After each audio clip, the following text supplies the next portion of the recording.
तो तीसरा साल है और हर साल पिछले साल से और भव्य होते जाता है। और जगन्नाथ जी आए हैं। जगन्नाथ जी जगत के नाथ है, ऐसा बताते हैं, कलयुग के भगवान है जगन्नाथ। और जगन्नाथ जी का जो स्वरूप है आपने कई बार देखे हैं। जगन्नाथ रथ यात्रा पुरी में, जगन्नाथपुरी में जो होता है, हो सकता है आप में से कई लोग गए हों और कई लोग नहीं गए हों। आप में से कौन कौन जगन्नाथपुरी जिंदगी में कभी कम से कम एक बार कभी गए हो? कौन कौन गए हैं जगन्नाथपुरी एक बार? कौन कौन नहीं गए?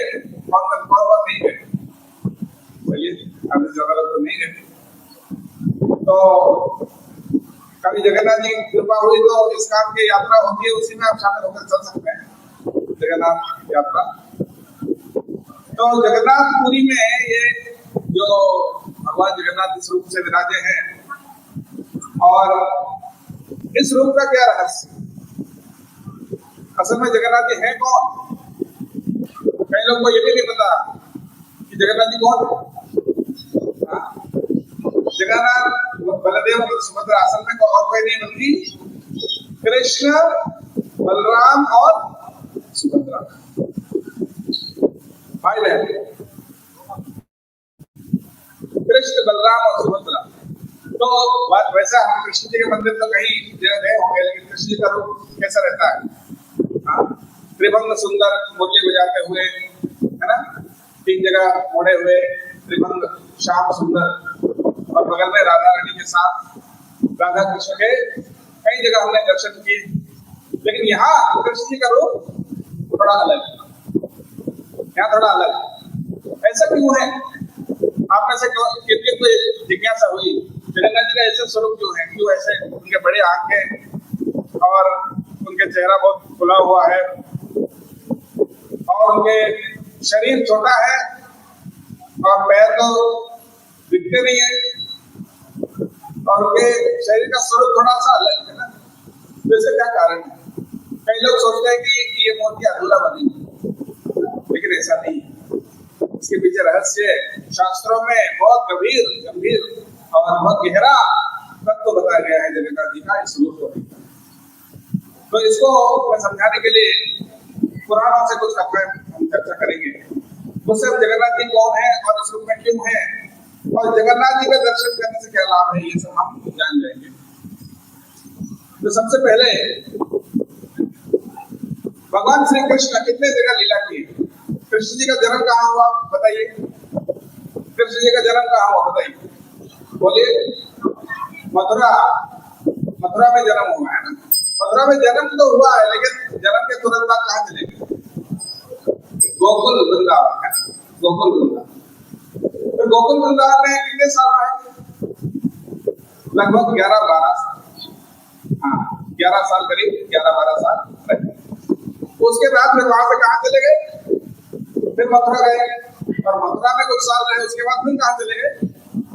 द्वारका। कहाँ पे? गुजरात। तो अब 3 जगह है उनके मुख्य रूप से, एक तो मथुरा, एक वृंदावन और द्वारका। तो सबसे ज्यादा समय कहाँ बिताया भगवान ने? द्वारका में। लेकिन भगवान के सबसे प्रिय स्थान कौन सा? वृंदावन है। हाँ, तो इसका क्या प्रमाण है? इसका प्रमाण है द्वारका में भगवान श्री कृष्ण के कई रानी। कितने रानी है जानते हैं? 16,108 रानी हमने विवाह किया। उनमें से 8 रानी मुख्य।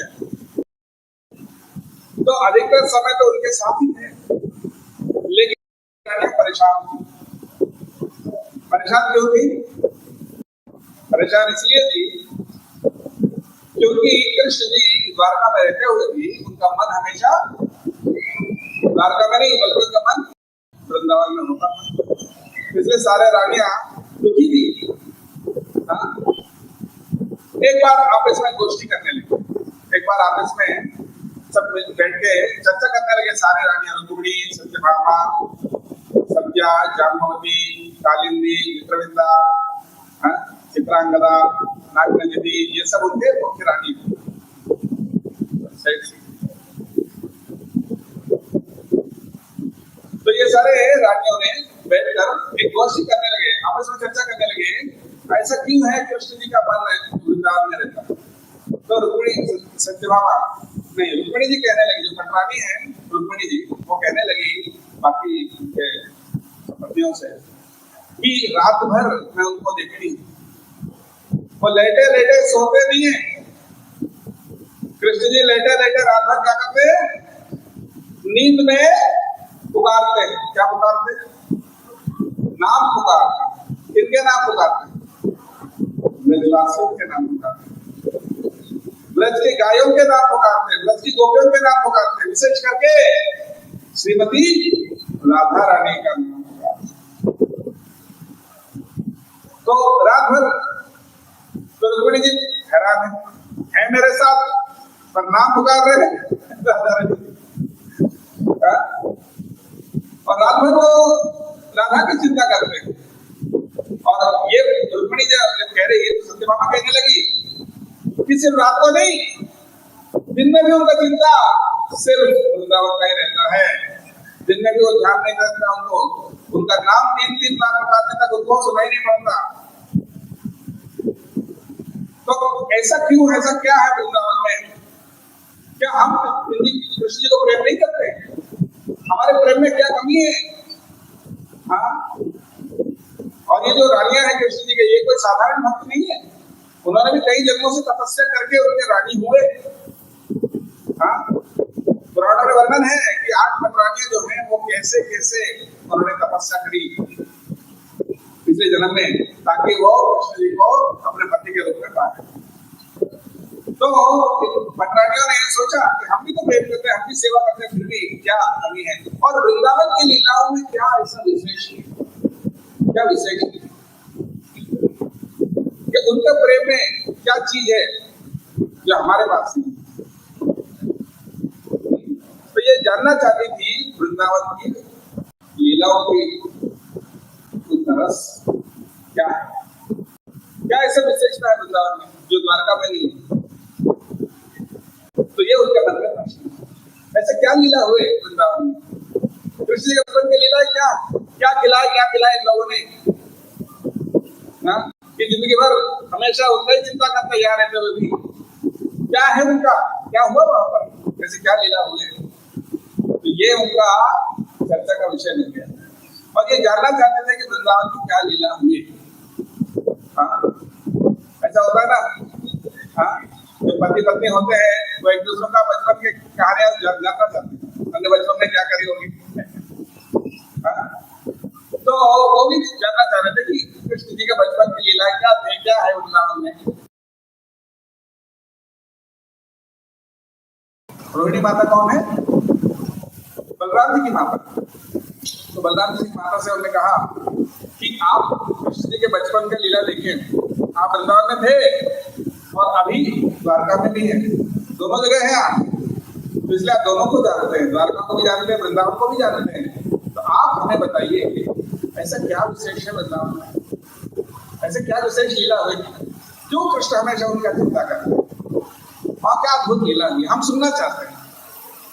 हाँ, तो ये सारे रानियों ने रोहिणी माता से गुजारिश की। तो रोहिणी माता जी कहती हैं मैं अवश्य सुनाऊंगी कृष्ण जी की लीला, लेकिन इसमें एक समस्या है। क्या समस्या है? अगर मैं ये लीला सुनाने लगी और कृष्ण और बलराम को भनक लग गया और वो ये जो कथा उनके कान में अगर जाता है, वैसे ही उनका मन हमेशा वृंदावन में रहता है और ये कथा उनके कान में गई तो क्या पता वो चले ही जाएगी, तो उनको रोकना मुश्किल है। तो फिर सारे रानियों ने निश्चय किया कि काम करते हैं, हम एक रहस्य जगह पर बैठे जहाँ कोई पुरुषों को प्रवेश करना मना है। तो उन्होंने ऐसी जगह पे 16,108 रानियों सब बैठ गए। उन दिनों लाउड स्पीकर तो था नहीं, पर रोहिणी माता कह रही है तो सबको सुनाई पड़ रहा।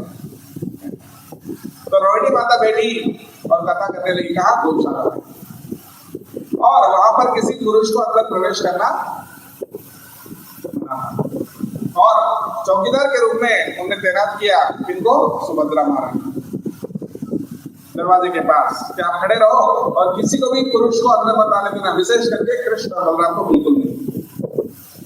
तो सुभद्रा महारानी यहाँ खड़ी हो गई और अंदर रोहिणी माता कथा शुरू कर दी और जैसे जैसे उन्होंने वृंदावन की वर्ष की कथा लीला सुनाने लगी, सारे ब्रजवासी सारे रानियां जो द्वारका की जो रानियां जो सुन रही थी वो सारे पूरी तरह से भाव विभोर हो गई और उस लीला की मधुरता में अपने आप को खो गए और सबके आंखों में आंसू आने लगा।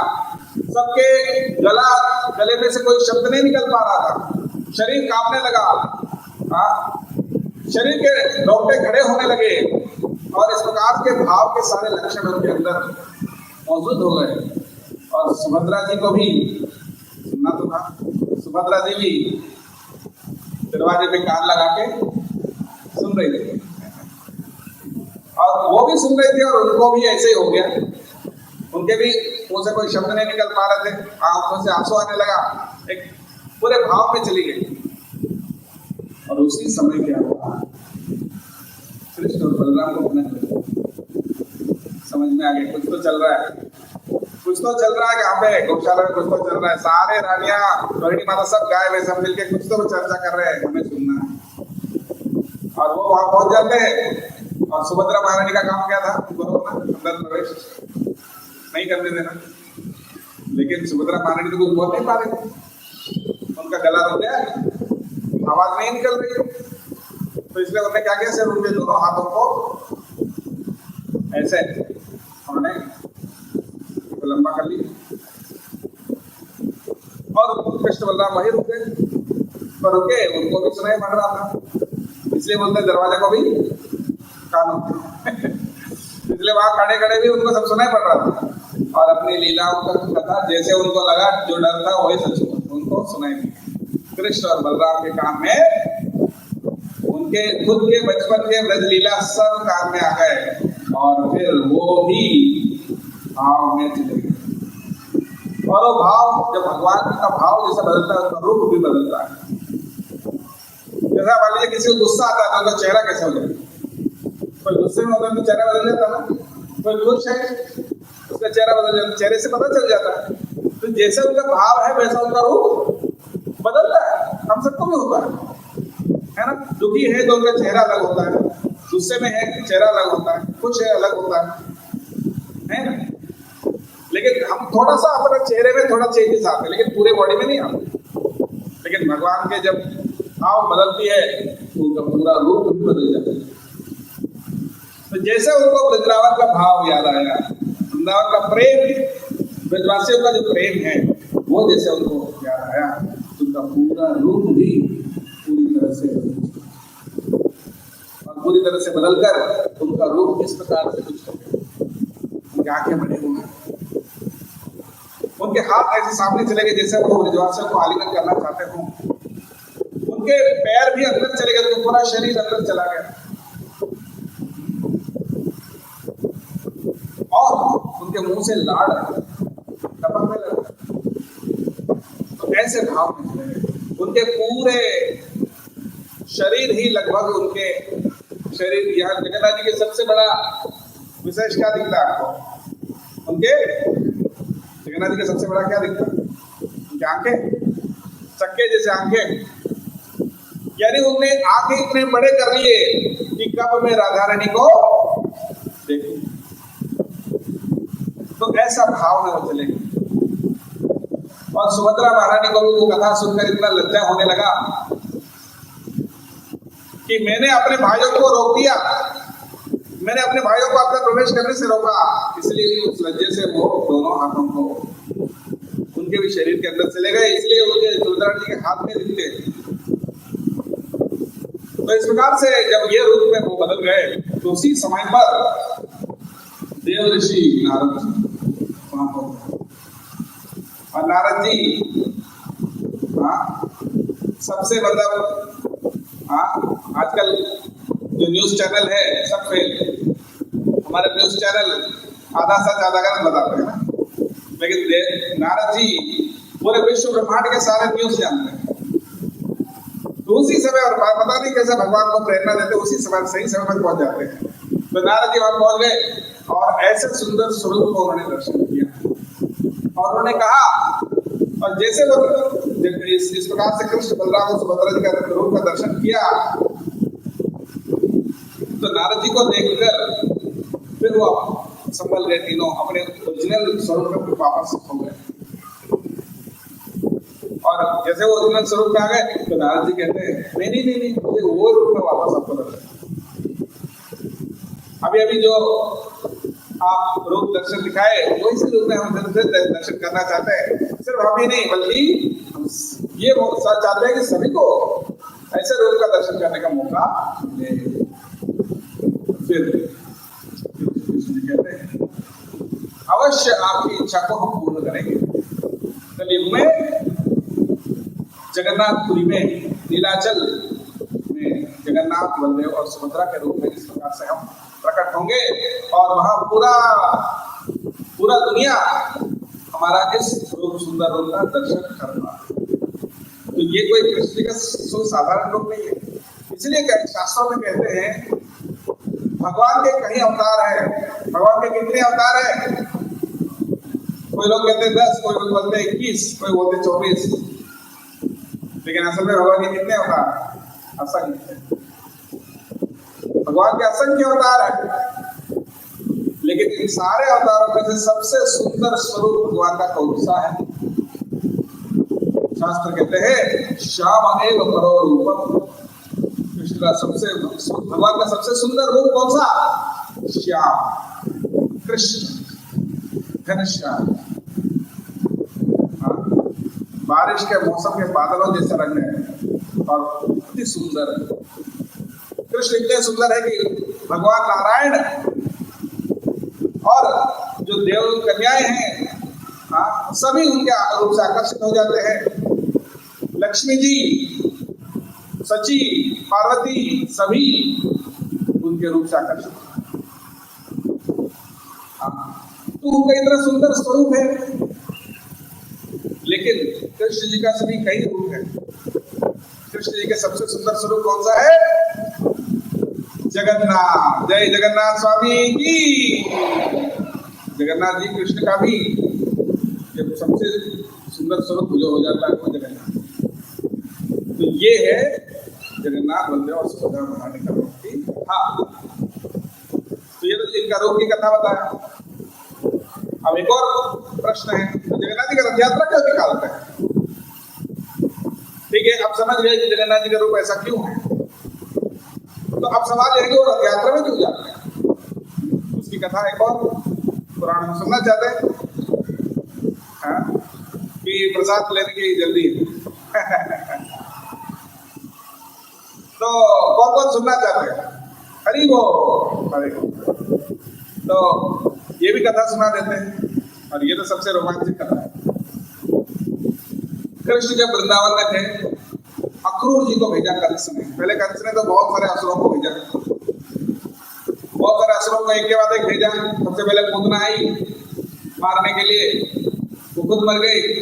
फिर उसके बाद शतकासुर, तृणावर्त, धेनुकासुर, वत्सासुर, बकासुर, कालिया, कई प्रकार के असुर, अगासुर, है ना। इस प्रकार से कई असुर, केशी, ये सब एक के बाद एक आए कृष्ण जी को मारने के लिए। कंस ने भेजा हो, पर वो खुद कृष्ण जी के हाथों। और अब कंस ने सोचा अब ऐसे तो काम होने वाला नहीं, अब कुछ तो करना पड़ेगा। सारे उनके सलाहकारों ने कहा आप एक एक को भेज रहे हो इसलिए नहीं मार पाए, अब सभी इकट्ठा उनको आप अपनी जगह बुलाओ, अपनी जगह बुला के अपने सारे ताकत लगाकर उनको मारने की कोशिश। तो उनके सलाह के मुताबिक उन्होंने एक झूठा एक यज्ञ का आयोजन किया और अक्रूर जी को भेजा, जाओ हम एक यज्ञ कर रहे हैं, उस यज्ञ के बहाने कृष्ण और बलराम दोनों को। अक्रूर जी जानते थे क्यों बुलाना चाहते हैं, लेकिन वो ये भी जानते थे कि मरने वाला कौन है, कृष्ण नहीं मरने वाला। तो इसलिए अक्रूर जी भक्त थे भगवान के, तो वो आए वृंदावन में प्रवेश किए और वो बात करके आपके मामा यज्ञ कर रहे हैं, चलो बुलावा आया तो वो तो प्रभु जी के रथ में बैठ के जाने लगे, तो सारे ब्रजवासी परेशान हो गए, नहीं हम जाने ही जाने लगे, आपको आप तो हमारे प्राण हैं, हाँ हम सांस ले बिना भी शायद जी सकते हो, हाँ लेकिन आपके बिना एक पल भी नहीं जी सकते। हमारे लिए आपके अब से दूर होने से एक पल भी हमको एक युग जैसा प्रतीत होता है।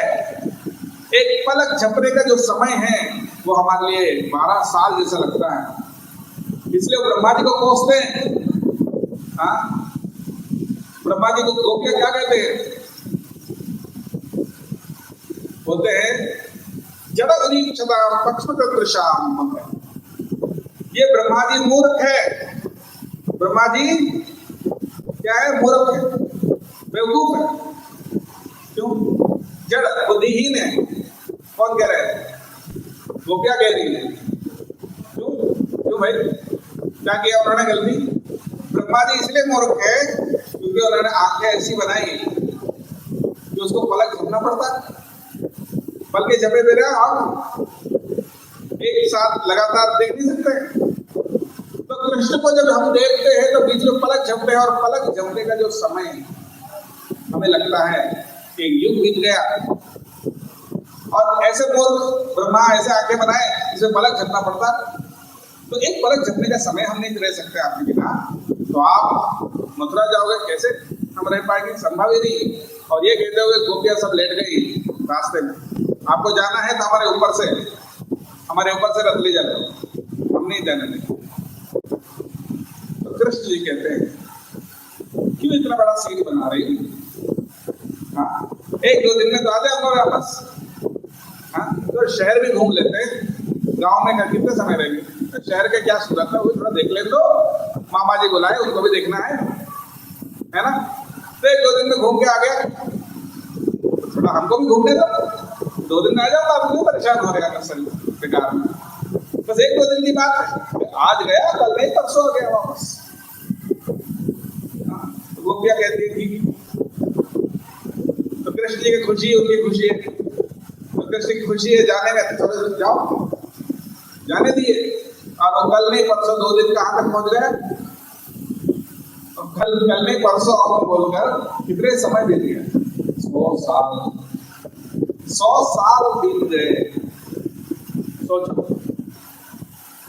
पर 100 साल तक भी उनका प्रेम वैसा का वैसे रहा, बल्कि बढ़ते रहा। वो एक पल को भी कृष्ण को नहीं भूले, फिर भी वो द्वारका जाकर कृष्ण को डिस्टर्ब नहीं करना चाहते, इसलिए वृंदावन में रहे। उनको लगा कि कृष्ण अपने रानियों के साथ एंजॉय कर रहे होंगे, हम बीच में जाएंगे डिस्टर्ब हो जाएंगे, क्यों उनको परेशान करें हम ही। पर फिर भी एक पल उनके लिए युग जैसा प्रतीत होता था, उनका दुख कौन समझ सकता है। तो इसलिए कृष्ण जी को भी पता था वो कितना प्रेम था।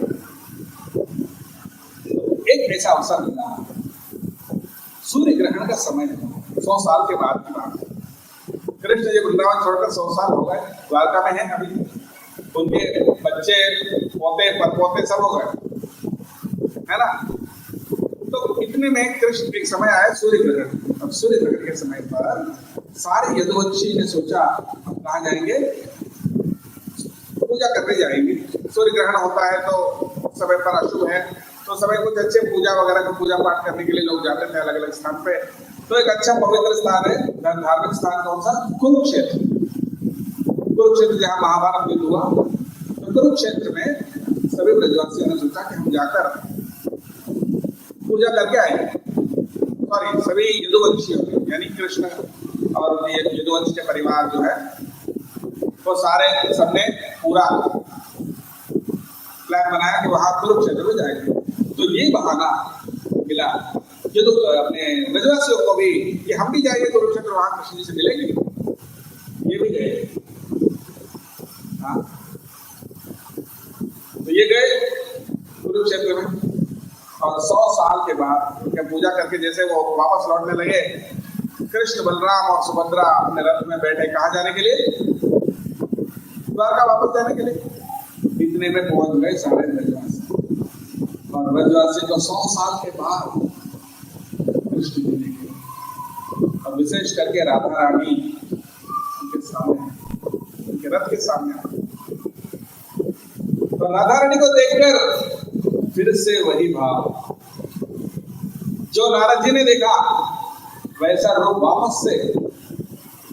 फिर उनके आंखें ऐसे हो गए कि उनके शरीर ही पूरा एक आंख हो गया हो, उनका शरीर ही आंख है कि वो राधा रानी के सुंदरता को ऐसे दर्शन करना चाहते। और कमल जैसा उनका चेहरा खिल गया पूरी तरह से। और बाकी ब्रजवासियों को देखकर बलदेव और सुभद्रा जी का भी इस प्रकार से रूप बदल गया। और वहां राधा रानी खड़ी खड़ी सोच रही, 100 साल के बाद मिल तो रही हूं उनसे, पर कोई खुशी नहीं मिल रही है, कोई खुशी नहीं हो रही है। क्यों नहीं हो रही? क्यों खुशी नहीं हो रही? 100 साल के बाद मिल रहे हो, कृष्ण से खुश होना चाहिए। बोले नहीं, हमें बिल्कुल खुशी नहीं हो रही। क्यों? क्योंकि यहाँ पर माहौल कैसी, हम कृष्ण से मिलना चाहते हैं, अपने प्रेम को प्रकट करना चाहते हैं। ये कोई युद्ध की भूमि के मैदान में होता है क्या? ये कुरुक्षेत्र युद्ध भूमि का मैदान है। यहाँ कैसे भी कृष्ण को अपना, मुझे ये वही कृष्ण है, मैं वही राधा हूँ, लेकिन यहाँ पर मेरा प्रेम का जो है भाव नहीं आ रहा। तो इसलिए हम इनको यहाँ नहीं, वृंदावन में ही देखना चाहिए। वृंदावन में यमुना के किनारे रेवारोध सवेदसी तरुलये चेतः समुद्गंगते, राधा रानी कहती यह कौमार हरः सहे वहिवरस्तावे क्षेत्र क्षमा। बचपन में मैं जिनको देखी हूँ, जिनने मेरे मन हर लिया, ये वही, मैं वही साचे वास्तव में वही हूँ। लेकिन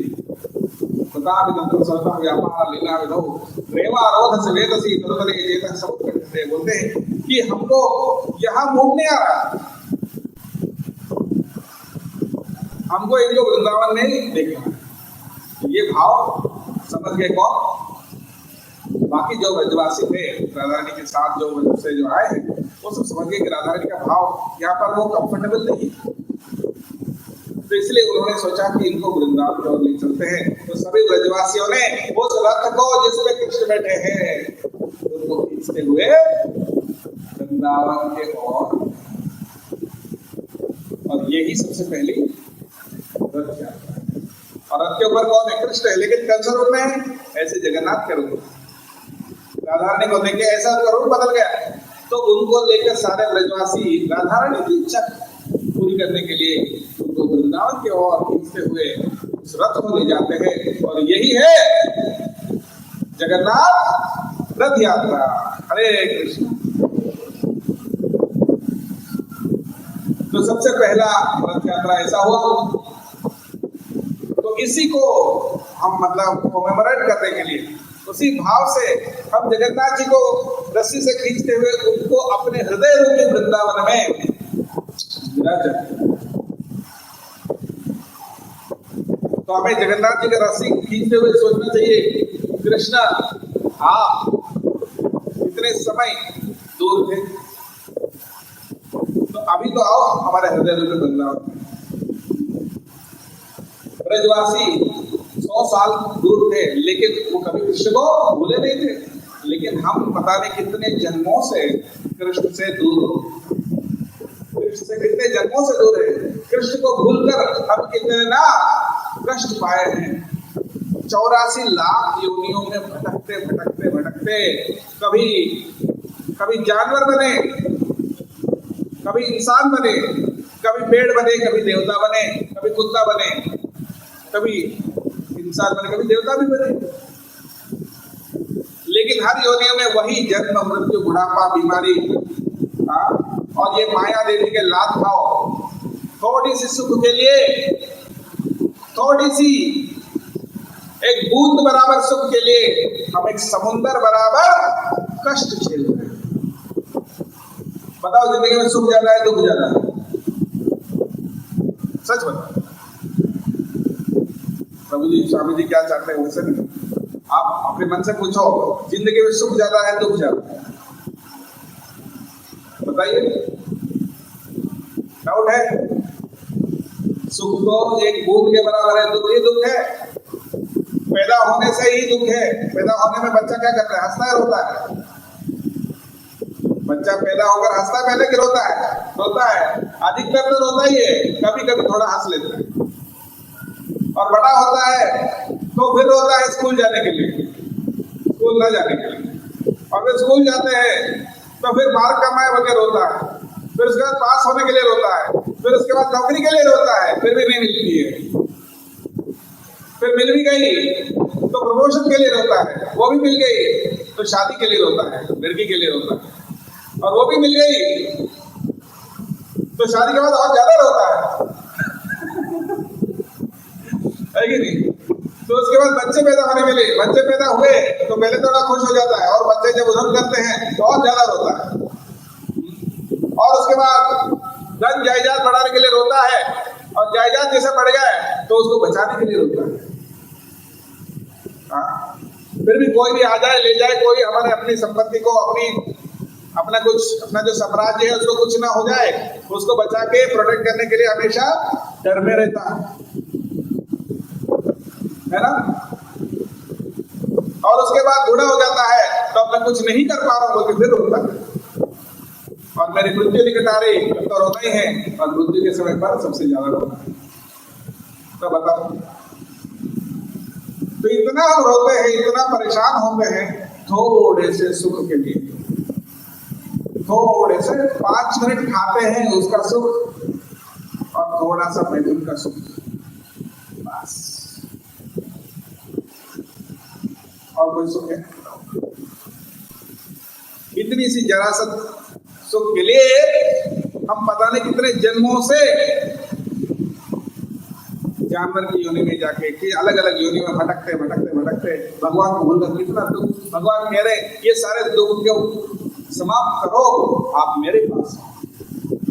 भगवान कहते मेरे पास धाम में आओ, मेरे धाम में सुख ही सुख है। यहाँ जैसा बुढ़ापा, बीमारी, मृत्यु ये सब नहीं है। तद्भासयते सूर्यो न शशांको न पावकः यद्गत्वा न निवर्तन्ते तद्धाम परमं मम। ब्रह्म भवनाल्लोका पुनरावर्तितो मां वेत्तो कौन्तेय पुनर्जन्म न विद्यते। बोलते आप ब्रह्मलोक तक से लेकर पाताल तक कहीं पे भी जाओ, दोबारा की मृत्यु होगी, फिर से जन्म होगा, गारंटी।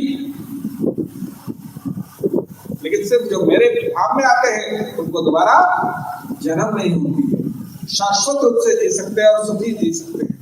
इसलिए उनका धाम क्या वैकुंठ। वैकुंठ यानी जहाँ कोई चिंता नहीं, जहाँ कोई दुख नहीं, क्लेश नहीं करता। तो क्या इस मलमूत्र के गड्ढे में पैदा होते मरते इस तरह के दुख झेलते हुए यही हमें रहना है, या भगवान के धाम में जाना है? बताइए कौन कौन भगवान के धाम वापस जा रहा है? हरे कृष्ण। तो उसके लिए कोई मुश्किल काम है? अमेरिका जाने के लिए वीसा लगता है, अमेरिका जाने के लिए भी वीसा के बिना जा सकते हैं? नहीं जा पाए। भगवान का धाम जाने के लिए और क्या, ऐसे कोई थोड़े ना चले जाएंगे। तो उसके लिए भी वीसा लगता है, पर वो वीसा भगवान बहुत आसान कर दिया उसका वीसा का प्रोसेस। कुछ नहीं, भगवान का नाम का जप करो। हाँ,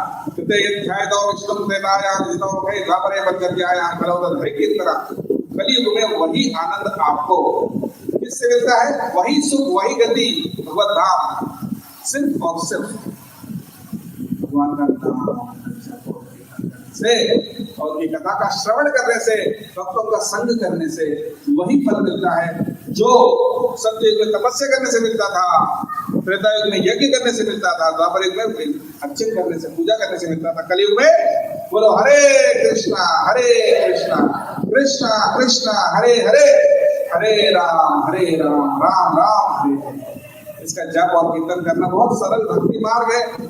भगवान बहुत दयालु है, बहुत कठिन मार्ग नहीं दिए। कलयुग में विशेष करके हम बहुत अल्प प्राणी है, हमारी आयु कम है, बुद्धि कम है, क्या हमारा खाना भी ठीक नहीं है, केमिकल का खाना खाते हैं, क्या हम क्या तपस्या करेंगे? क्या बोले चलो सिर्फ मेरा नाम तो ले लो, मेरा नाम ले लो, भक्तों के संग में आओ, सारी बुराइयां अपने आप छूट जाएंगी और सारे मंगल आपके जीवन में होगा।